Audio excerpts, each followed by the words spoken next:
During these times, we're dealing with these groups where they don't want to be patrolled by the police. We already know who's behind the propaganda to defund the police. And no, it wasn't Black Lives Matters, because Black Lives Matters genuinely cares about a separate thing.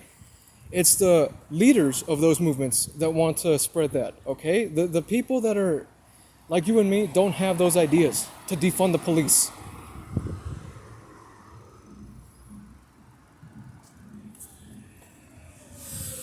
And so, for example, I grew up in this neighborhood. This whole neighborhood used to be a Polish-controlled neighborhood. This was all owned by Polish people, Polish mobs. Okay, what happened? I'll tell you what happened. Gentrification, and that's how these people started taking over, stepping in quietly behind the scenes. You know, it started off as well, hey, we're Puerto Rican, now we're part of the United States, or, hey, man, this type of stuff. I'm not one to point accusations. I'm not one to say, this is going on without any proof, or else I'd be libelous, slanderous. From what I've revealed, there's proof, extensive proof. I spent months. I accidentally infiltrated one of their organizations. On accident. I was never trying to do that. And then I looked them up. Turns out, God help those kids, their parents were linked to terrorist activities. Okay? And if anybody thinks that, that's bullshit, what does he know? It doesn't take a fucking college degree to learn how to operate comms legally, learn how to use technology to figure out terror cells, learn how to be active in your community and prevent crime and see if anybody needs help. That's free. See, there's another security camera that was taken off.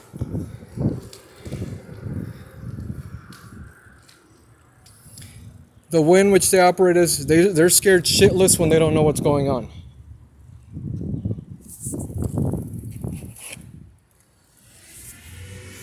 Why?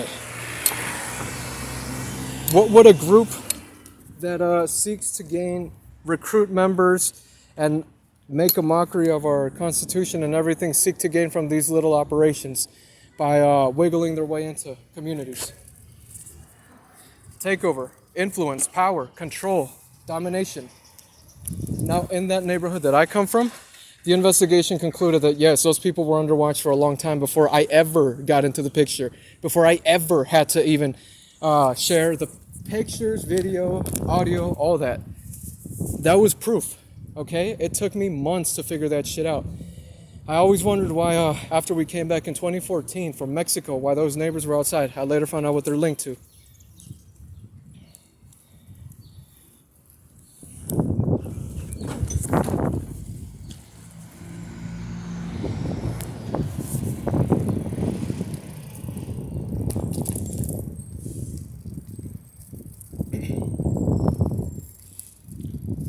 And when I say neighbors, I don't mean somebody that lives right next to me. I don't mean somebody for anonymity's sake.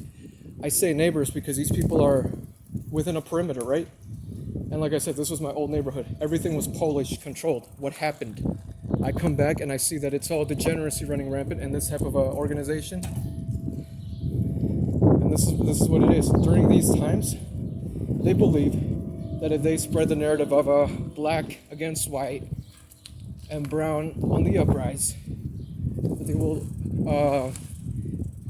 try to enhance their influence over people. That's never been the case. It's impossible to do. And I'll tell you why. Intel agencies don't play around. The police department might be paid off, but when it comes to the big boys, they don't fuck around. You want to know why? There's too much shit at stake. There's too much shit at stake to fuck around. These are communities that we live in. The first thing we could do is give a damn. And so,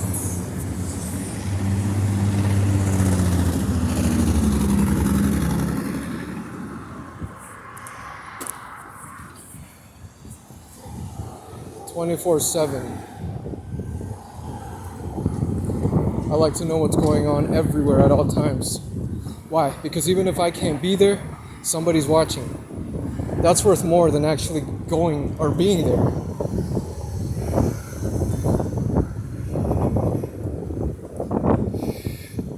You don't have to pay anything. You don't have to go to school to learn how to do this shit. You watch a video, you study it for a few months, and boom.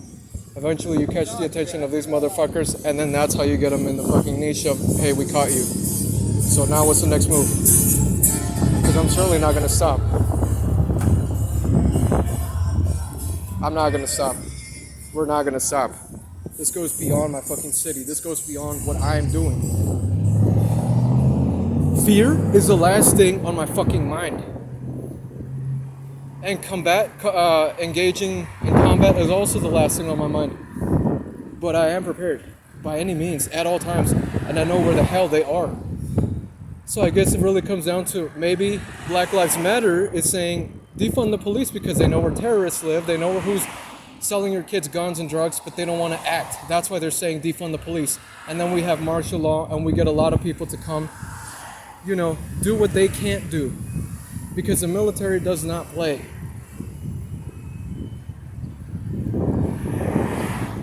That's the fucking truth, like on the whole matter. Once again, this entire neighborhood used to be Polish. It is now, due to gentrification and the influence of a 20-year period, 25-year period, in the hands of illicit individuals behind the scenes. There used to be some type of autonomy. Now it seems to be more so of a fractured, for lack of a better word, gentrified neighborhood.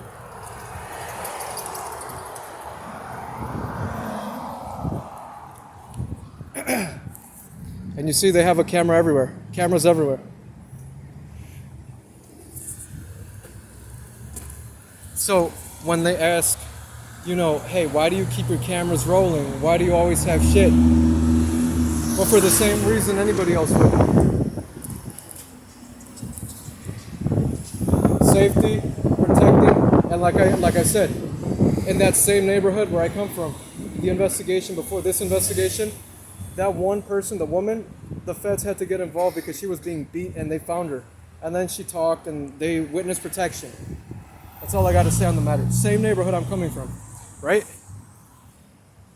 All the neighbors knew about it. Nobody wanted to say shit because after that, everybody was scared that they would be next, that they would be extorted, that they would be manipulated, that they would be killed. And I still live in that neighborhood. So what did I do? I made reports. I indexed everything, facially recognized information on all people. I let everybody know what I'm about. Proudly show the American flag. And I keep on my perimeter. 8 signs, counterterrorism.